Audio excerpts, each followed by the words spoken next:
Nursing day के अवसर पर जहां एक तरफ अस्पतालों में नर्सों को सम्मानित किया जा रहा था और रंगारंग कार्यक्रमों का दौर चल रहा था, तो वहीं एलिंग वेलफेयर नर्सेज फाउंडेशन से जुड़ी तमाम नर्सों ने बुद्ध पार्क में प्रदर्शन किया। उनका कहना है कि उत्तराखंड को बने 22 साल हो चुके हैं, इसके बावजूद अस्पतालों में नर्सों की स्थिति बेहद दयनीय है।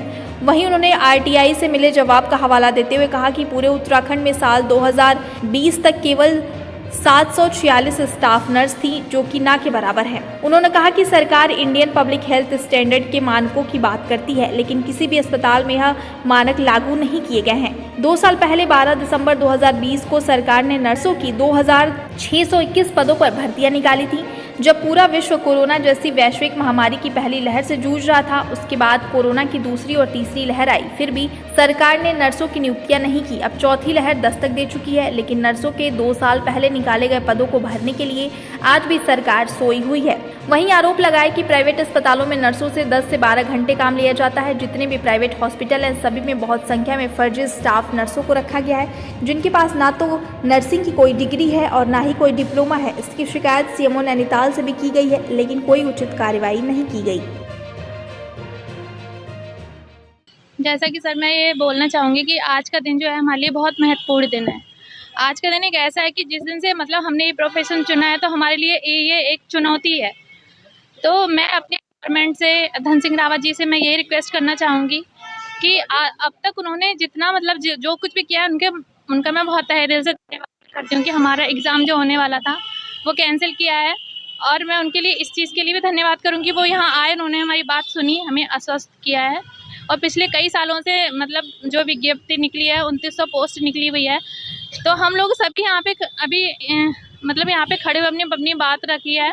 उन्होंने हमारी बात को सुना है। अब हम यही चाहते हैं कि जो उन्होंने आश्वासन हमें दिया है, उस पर वो अब काम करें, क्योंकि आश्वासन से काम नहीं चलता है। इतने साल हो गए, 2 साल होने जा रहे हैं, हमारा टाइम जो है वो ख़राब हो रहा है, हमारी एज निकल रही है और हम कहीं पर भी फॉर्म भरने के लिए मतलब एक मजबूर हैं कि अगर हम फॉर्म भरते हैं, पहली बात तो वैकेंसी नहीं निकल रही है, इतने सालों के बाद वैकेंसी निकली है, तो उस पर अब काम किया जाए।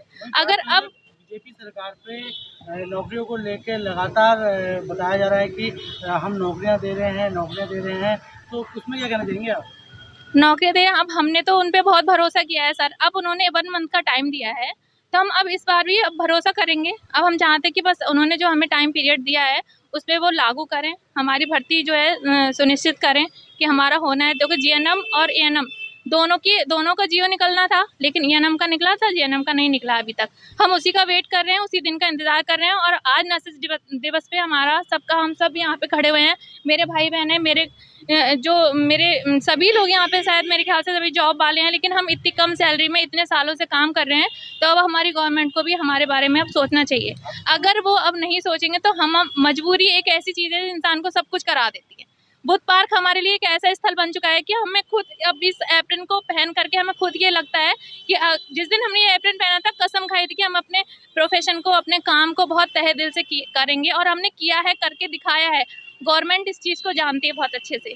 हम ये कहना चाहते हैं, पिछले 2 साल पहले जो भर्ती निकली थी 12 दिसंबर 2020 में 2621 पदों पर नर्सेज की जो भर्ती निकली थी, आज तक वो भर्ती जस की तस लटकी हुई है। हम सरकार से ये जानना चाहते हैं भर्ती क्यों लटकाई गई है। पिछली सरकार की लास्ट कैबिनेट में जब वर्षवार का फैसला ले लिया था, जब सब कुछ हो चुका था, एएनएम का और जीएनएम का दोनों का वर्षवार नियुक्ति का फैसला लिया, तो एएनएम को जो है उनका जियो क्लियर किया, उसके बाद विज्ञप्ति निकली और 1 जुलाई से पहले उनको नियुक्ति देने का फैसला कर लिया गया।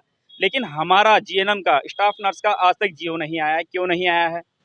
और हमारी भर्ती प्रक्रिया बिल्कुल रोकी गई है। क्यों रोकी गई है? हम माननीय धन सिंह रावत जी से ये रिक्वेस्ट करना चाहते हैं कि 1 महीने के अंदर अंदर हमारी इस भर्ती प्रक्रिया को पूरा किया जाए। अगर नहीं करते हैं तो पूरे समस्त उत्तराखंड के जितने भी नर्सिंग बेरोजगार साथी है, सब उग्र आंदोलन पर मजबूर होंगे और इसकी सारी जिम्मेदारी जो है धन सिंह रावत जी या फिर स्वास्थ्य विभाग की होगी। अगर बात करें सरकार के रोजगार की, तो मैं बताऊं 12 साल से पूरे उत्तराखंड के अंदर नर्सिंग स्टाफ की एक भर्ती नहीं निकली है। पूरे उत्तराखंड के नर्सेज की, सरकारी अस्पतालों में नर्सेज की स्थिति बताऊं तो 2020 में मैंने एक आरटीआई लगाई थी, जिसमें पता चला था 746 staff nurse, total 746 staff nurse पूरे उत्तराखंड में स्थायी हैं। आईपीएचएस के मानकों की बात करें 11,500 से ज़्यादा स्टाफ नर्स की रिक्वायरमेंट है। क्यों नहीं सरकार भर्ती है?